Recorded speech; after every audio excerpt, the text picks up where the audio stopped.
नमस्कार, मैं हूं राज पाठक और आप देख रहे हैं बुलेट न्यूज़ टीवी। देखिए, लोकसभा चुनाव आने को हैं और उसे लेकर के राजनीतिक पार्टियों के द्वारा तैयारी जोरों पर है। इन सब के बीच में हम बात करने वाले हैं आज औरंगाबाद लोकसभा सीट की। हमारे साथ में वरिष्ठ पत्रकार और जाने माने एडवोकेट परमेंद्र मिश्र जी हैं। स्वागत है सर बुलेट न्यूज़ का। बहुत बहुत धन्यवाद। सर, सवाल ये है कि जिस तरीके से लोकसभा सीट को लेकर के ये कहा जाता है कि औरंगाबाद लोकसभा सीट चित्तौड़गढ़, यहाँ का राजनीतिक इतिहास क्या रहा है और जो सरकार, जो भी पार्टियां हैं, वो किस तरीके से यहाँ पर कैंडिडेट को लाती रही? देखिए, मैं कॉन्सेप्ट क्लियर कर दूं। एक बड़ा कन्फ्यूजन है कि औरंगाबाद को चित्तौड़गढ़ क्यों कहते हैं। आमतौर पर माना जाता है कि एक जाति विशेष की बहुलता के चलते या यहाँ से एक ही जाति के अधिकतर सांसद, क्या सभी सांसद एक ही जाति से जीते हैं, इसलिए इसको चित्तौड़गढ़ कहा जाता है। लेकिन ये कॉन्सेप्ट ऐसा है नहीं। हकीकत ये है कि चुनावों के पहले से औरंगाबाद को चित्तौड़गढ़ कहा जाता रहा था। आज़ादी की लड़ाई के दौरान भी औरंगाबाद को चित्तौड़गढ़ कहा जाता था और इसका किसी जाति की बहुलता से संबंध नहीं है। ये इसलिए चित्तौड़गढ़ कहते थे क्योंकि यहाँ पर जो चित्तौड़गढ़, जो राजस्थान का चित्तौड़गढ़ है, वहाँ के शासकों में, वहाँ के लोगों में जो बागी तेवर हैं, ये बागी तेवर औरंगाबाद में थे। जब ब्रिटिश सत्ता शुरुआत ढंग से नहीं कर पाई थी देश में, उस वक्त यहाँ राजा नारायण सिंह अंग्रेजों से 1770 में लड़ रहे थे। 1857 की क्रांति का औरंगाबाद में बहुत ज़्यादा असर पड़ा था और यहाँ कासमा के जोधारा सिंह ने पूरे इलाके को आज़ाद करा लिया था। जो ब्रिटिश सरकार की नेटिव इन्फेंट्री थी, जमहोर तक चली आई थी। आज़ादी की लड़ाई के हर दौर में औरंगाबाद ने बागी तेवर दिखाए थे, सत्ता के खिलाफ आवाज़ उठाई थी। तो ये जो बगावती तेवर रहे हैं औरंगाबाद की, इसके चलते इसको चित्तौड़गढ़ कहा जाता रहा था, न कि जाति विशेष की बहुलता पे। राजस्थान में भी आप देखें तो बहुत सारे ऐसे इलाके हैं, मेवाड़ है, मारवाड़ है, जो जाति विशेष बहुल माने जाते हैं, लेकिन चित्तौड़गढ़ कहा जाना औरंगाबाद को उसके बगावती तेवर का प्रतीक है। सर, सवाल ये बन जाता है ज़्यादातर कि जब एक तरफ नीतीश कुमार जब जातीय जनगणना की बात करते हैं और जिस तरीके का रिपोर्ट आता है, उसके बाद का असर क्या होगा औरंगाबाद के इस चित्तौड़गढ़ की राजनीति पर? देखिए, मुझे नहीं लगता है कि जातिगत जनगणना का बहुत ज़्यादा असर औरंगाबाद की राजनीति पर पड़ेगा, क्योंकि आंकड़े जो बता दें, संख्या जो बता दे, चुनाव जीते और हारे जाते हैं वोटिंग कैपेसिटी पर। किस जाति की वोटिंग कैपेसिटी कितनी है, उसके आधार पर ही फैसले होते हैं। जाति की संख्या इसमें मायने नहीं रखती। नमस्कार, मैं हूं राज पाठक और आप देख रहे हैं बुलेट न्यूज़ टीवी। देखिए, लोकसभा चुनाव आने को हैं और उसे लेकर के राजनीतिक पार्टियों के द्वारा तैयारी जोरों पर है। इन सब के बीच में हम बात करने वाले हैं आज औरंगाबाद लोकसभा सीट की। हमारे साथ में वरिष्ठ पत्रकार और जाने माने एडवोकेट परमेंद्र मिश्र जी हैं। स्वागत है सर बुलेट न्यूज़ का। बहुत बहुत धन्यवाद। सर, सवाल ये है कि जिस तरीके से लोकसभा सीट को लेकर के ये कहा जाता है कि औरंगाबाद लोकसभा सीट चित्तौड़गढ़, यहाँ का राजनीतिक इतिहास क्या रहा है और जो सरकार, जो भी पार्टियां हैं, वो किस तरीके से यहाँ पर कैंडिडेट को लाती रही? देखिए, मैं कॉन्सेप्ट क्लियर कर दूं। एक बड़ा कन्फ्यूजन है कि औरंगाबाद को चित्तौड़गढ़ क्यों कहते हैं। आमतौर पर माना जाता है कि एक जाति विशेष की बहुलता के चलते या यहाँ से एक ही जाति के अधिकतर सांसद, क्या सभी सांसद एक ही जाति से जीते हैं, इसलिए इसको चित्तौड़गढ़ कहा जाता है। लेकिन ये कॉन्सेप्ट ऐसा है नहीं। हकीकत ये है कि चुनावों के पहले से औरंगाबाद को चित्तौड़गढ़ कहा जाता रहा था। आज़ादी की लड़ाई के दौरान भी औरंगाबाद को चित्तौड़गढ़ कहा जाता था और इसका किसी जाति की बहुलता से संबंध नहीं है। ये इसलिए चित्तौड़गढ़ कहते थे क्योंकि यहाँ पर जो चित्तौड़गढ़, जो राजस्थान का चित्तौड़गढ़ है, वहाँ के शासकों में, वहाँ के लोगों में जो बागी तेवर हैं, ये बागी तेवर औरंगाबाद में थे। जब ब्रिटिश सत्ता शुरुआत ढंग से नहीं कर पाई थी देश में, उस वक्त यहाँ राजा नारायण सिंह अंग्रेजों से 1770 में लड़ रहे थे।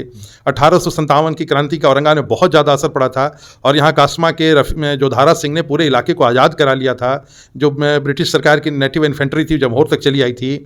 आज़ादी की लड़ाई के हर दौर में औरंगाबाद ने बागी तेवर दिखाए थे, सत्ता के खिलाफ आवाज़ उठाई थी। तो ये जो बगावती तेवर रहे हैं औरंगाबाद की, इसके चलते इसको चित्तौड़गढ़ कहा जाता रहा था, न कि जाति विशेष की बहुलता पे। राजस्थान में भी आप देखें तो बहुत सारे ऐसे इलाके हैं, मेवाड़ है, मारवाड़ है, जो जाति विशेष बहुल माने जाते हैं, लेकिन चित्तौड़गढ़ कहा जाना औरंगाबाद को उसके बगावती तेवर का प्रतीक है। सर, सवाल ये बन जाता है ज़्यादातर कि जब एक तरफ नीतीश कुमार जब जातीय जनगणना की बात करते हैं और जिस तरीके का रिपोर्ट आता है, उसके बाद का असर क्या होगा औरंगाबाद के इस चित्तौड़गढ़ की राजनीति पर? देखिए, मुझे नहीं लगता है कि जातिगत जनगणना का बहुत ज़्यादा असर औरंगाबाद की राजनीति पर पड़ेगा, क्योंकि आंकड़े जो बता दें, संख्या जो बता दे, चुनाव जीते और हारे जाते हैं वोटिंग कैपेसिटी पर। किस जाति की वोटिंग कैपेसिटी कितनी है, उसके आधार पर ही फैसले होते हैं। जाति की संख्या इसमें मायने नहीं रखती। किसी के 10,000 वोट हैं, वो वोट डाल पा रहा है मात्र 2,000। किसी के 5,000 वोट है, वो 5,000 वोट डाल दे रहा है, तो उसका पलड़ा भारी रहेगा। औरंगाबाद में एक बात रही है कि यहाँ पर तय है कि एक ही जाति विशेष के लोग चुन के आते रहे हैं, लेकिन उसके पीछे वजह ये रही है कि जिस जाति के लोग चुन के आते रहे, उनके साथ अन्य दलों का गठबंधन भी रहा है। आप इसको देखेंगे, और केवल एक जाति नहीं, उस जाति ने अन्य जातियों का भी समर्थन लिया है। जैसे अभी औरंगाबाद के सांसद सुशील कुमार सिंह जी हैं, भाजपा से सांसद हैं, तो उनके साथ केवल राजपूत नहीं है। आप देखेंगे टिकारी विधानसभा क्षेत्र है, वहाँ से उनको 24,000 से ज़्यादा की लीड मिलती रही, जो भूमिहार बहुल क्षेत्र कहा जाता है। इमामगंज जो इलाका है, वहाँ से उन्होंने पिछली बार 29,000 की लीड ली थी सामने वाले दल के साथ।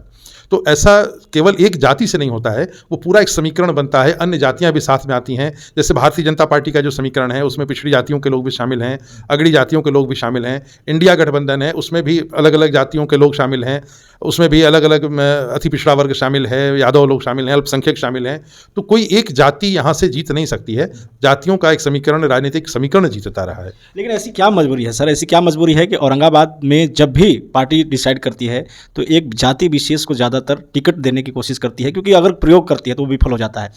तो अब प्रयोग करने से पार्टियां बच रही हैं। देखिए, ऐसा है कि औरंगाबाद में प्रयोग किया गया था। आप शायद राजपूत जाति के बारे में कहना चाहते हैं, राजपूत जाति के कैंडिडेट आए हैं। औरंगाबाद के इतिहास में कम से कम 4 बार ऐसे प्रयोग किए गए थे जब गैर राजपूतों को टिकट दिया गया था। जैसे मैं आपको बता दूं कि 1977 में जो चुनाव हुआ था, उस वक्त कांग्रेस पार्टी ने राम स्वरूप यादव जी को यहाँ से अपना कैंडिडेट बनाया था, और उस वक्त सत्येंद्र नारायण सिंह जी जनता पार्टी के कैंडिडेट के रूप में चुनाव लड़ रहे थे। लेकिन उसमें सत्येंद्र राव जीते थे और रामस्वरूप यादव जी हार गए थे, कांग्रेस के कैंडिडेट होने के बाद भी। दूसरा प्रयोग तत्काल दोहराया गया था 1980 के चुनाव में, जब लोक दल से सिद्धनाथ यादव जी को टिकट दिया गया था। लेकिन अनफॉर्चुनेटली सिद्धनाथ यादव जी भी हार गए और पुनः सत्येंद्र बाबू ही जीते थे। तो एक कॉन्सेप्ट बन गया था कि औरंगाबाद में गैर राजपूत नहीं जीत सकता है। 2008 में जब संसदीय क्षेत्र का परिसीमन हुआ और औरंगाबाद के 3 विधानसभा क्षेत्र काराकाट में मिला दिए गए और 3 विधानसभा क्षेत्र गया के 3 विधानसभा क्षेत्रों के साथ जोड़ करके एक नया संसदीय क्षेत्र औरंगाबाद बना, तो फिर से ये बात उठने लगी कि यहाँ एक प्रयोग करके देखा जाए। तो 2009 में जो चुनाव हुआ, उसमें आरजेडी ने अपने दिग्गज नेता, उस वक्त बहुत बड़े नेता थे, विधि मंत्री रह चुके थे, शकील अहमद खान साहब, उनको उतारा था। और आरजेडी का मानना था उस वक्त की अन्य दलों का समर्थन भी साथ में था, और जो टिकारी, कोंच और वो इमामगंज में जो अल्पसंख्यक वोट हैं, रफ़ीगंज में है, उनका बड़ा पोलराइजेशन होगा और ये बड़ी चुनौती दे सकते हैं। जो कॉन्सेप्ट चला रहा था कि गैर राजपूत नहीं जीत सकते हैं, इस कॉन्सेप्ट को तोड़ा जाएगा। लेकिन उस चुनाव के नतीजे भी वैसे ही थे जो 77 और 80 के रहे। शकील अहमद खान साहब की पराजय हुई और उस चुनाव में भी सुशील कुमार सिंह जी, जो जनता दल यूनाइटेड के कैंडिडेट थे, लगभग 72,000 से ज़्यादा मतों से जीते थे। ये 2009 में परिसीमन के बाद, 8 में परिसीमन के बाद 2009 में जो चुनाव था उसमें प्रयोग किया गया। उसके बाद फिर एक चुनाव में ये प्रयोग नहीं दोहराया गया, लेकिन फिर 10 साल बाद फिर से एक प्रयोग दोहराने की कोशिश की गई और हम सेकुलर की तरफ से उपेंद्र प्रसाद जी को चुनाव लड़ाया गया, जो पिछड़ी जाति से आते थे, और उनके साथ भी आरजेडी गठबंधन था। और लेकिन जो रिजल्ट आया वो वैसे ही आया जैसा 2010 साल पहले आया था। इस वक्त भी 70,000 से ज़्यादा का अंतर रहा हार का, और सुशील कुमार सिंह जो बीजेपी कैंडिडेट थे इस बार, वो चुनाव जीते।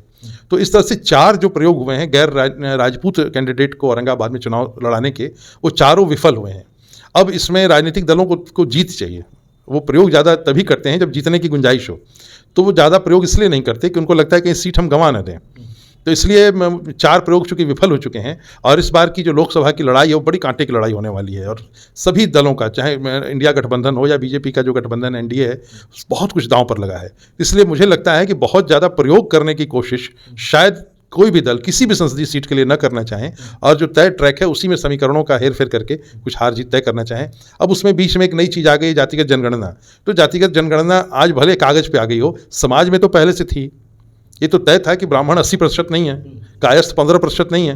तो समाज ऐसे ही था जैसा आज है, जनगणना के पहले जैसा समाज था आज भी वैसा ही समाज है, बहुत ज़्यादा फर्क नहीं पड़ेगा।